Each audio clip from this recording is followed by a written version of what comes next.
皆さんはじめまして、またはごきげんよう。今回は新しくラクリモンサちゃんも採用した久しぶりのメスガキリッチクラフト会よ。その前に謝ることがあると思うけどな。前回特攻から2ヶ月間以上経っているといい。本当に申し訳ない。それで、同行してない間使い続けたデッキがこれよ。60枚誘発0枚型、全身書道のメスガキデッキですわね。ちなみに上振れ最終盤面だとこんな感じで、対話拒否が過ぎる。すべての書道が魅惑展開につながって最終的にはバイスマスターと他妨害を構えるイメージですわ。私とかの展開なら魔法コストも確保できるし、それでメスガキ展開をするわけだぜ。逆に足はその他妨害の枠だね。とまあ、一旦お話はこれぐらいにして、あとは実際のゲームを通して理解していこうね。対戦参りますわ。よろしくお願いします。一戦目は先行からよ。ゲール。まずはドローフェイズに財宝狩りの悪魔を使うぜ。そして察知した私を。召喚、黒魔女ディアベルスター。私も演出欲しいですわ。最初は私からアザミナスネーク相展開して、キュリオスで架け橋を落とすのを目指すんだぜ。そういえば投稿休んでる間に規制された気がしますけど。もう多くができないやつね。多少展開は変わるけど、キュリオスをする分には支障はないんだぜ。あくまで多くは展開伸ばす要因ですものね。実際の対戦だという初反応があるな。それなら一旦、アーシとダーリンの展開を挟みましょう。おとり役としてあまりに便利。ちなみにこのデッキの初期構築だと、コロドとかを採用してデモンスミス展開すらも初動にしてましたわ。なんで初動やめちゃったの？単純に EX 圧迫されて、自由枠が少ないからですわね。便利な分岐ツキツですよね、あれ。おっと、リーステッドが釣れたな。実際のところここ、男ラクリモンサ出せば意味ないんですよね。ついでにユーサム出せるしやっぱ壊れてるの。禁止されそう。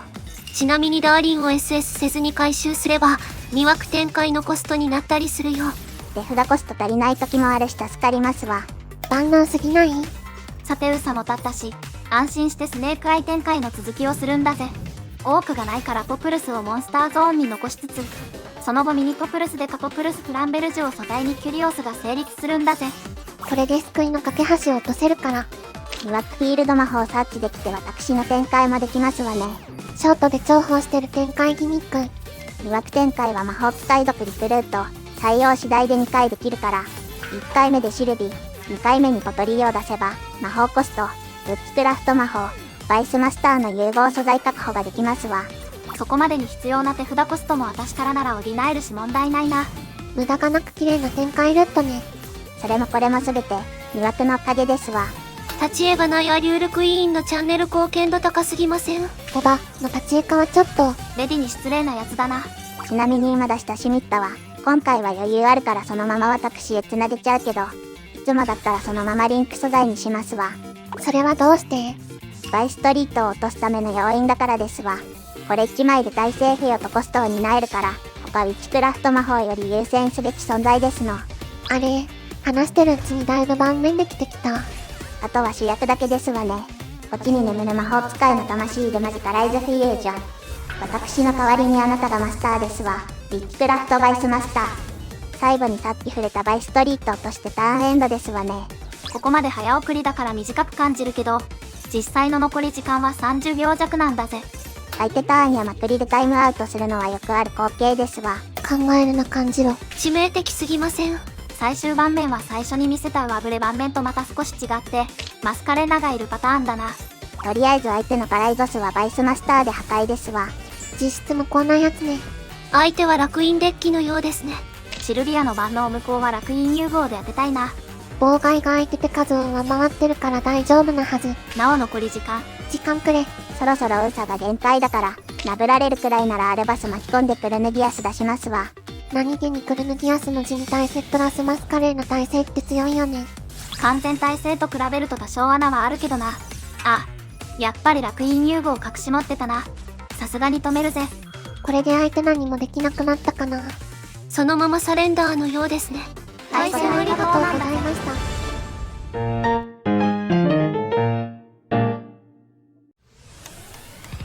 引き続き2戦目。ゲール。今回は高校からだな。手札はまくりを狙いそうですわね。どうやら相手はブラックフェザー使いのようです。どうだろう。ブラックフェザーの着地地点って大体レイドだったはずだからな。そういや純ブラックフェザーの動画リクエストもあったはずだが、ネタが尽きたらやる。クソデッキネタはいくらでもあるからまだ先のようですね。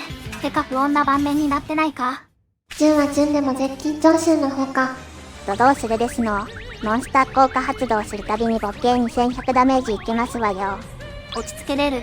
この状況を打破できるカードが EX にあるんだぜ。そっか、クルヌギアスですわ。それなら最低限の効果発動でモンスターを揃えるですの。私なら効果発動せず SS できるんだぜ。トラクトースもダーリンの展開さえしなければ、ルリーの効果発動を1回だけで済みますね。さらにシルリとアリエルクイーンもいるから、最低限の効果発動で揃うはずですわ。ただ問題は、相手のゾージーが通ってることと防ね。追加で妨害痛れでもしたら破綻ですわ。手札優発来ないことを祈るんだな。けど今のところは反応ないですね。これなら、素材が揃いましたわ。現れてくださいまし、サロスエレスクルヌギアス。今回2回目の登場。リンク召喚時効果で相手場のモンスター効果すべてを無効ですわ。これで接近徴収効果と全部破効果は封じられたんだぜ。さらにクルヌギアスは光悪魔族ですから、アーシとダーリンの展開をできますね。あとは自由に展開できる。仮に殺しきれなくても、相手の残り EX 枚数的に、構築上まくりようの採用余裕はないはずですの。つまりこの勝負、私の勝ちですわね。ええ。考えるのに時間割きすぎたな。アドリブ込みは時間足りなさすぎですわ。結局一番の天敵は時間なんだよね。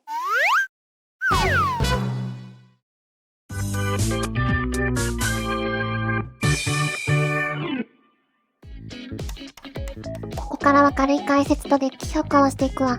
デールちゃん、何かまだ触れてない展開とか話してもらえるかしら。それなら、あまり触れてない高校まくりについて話しますわ。一見すると誘発なしで高校不利のように思えるけど、SS 初動中心で固めてるから、手札次第では4妨害貫通も狙えますわ。だから高校でも諦めず、相手ターンのうちにアドリブ展開を考えておくといいですわ。ただしタイムアウトギリギリだから早回し必須なんだぜ。ソロモードで練習ですね。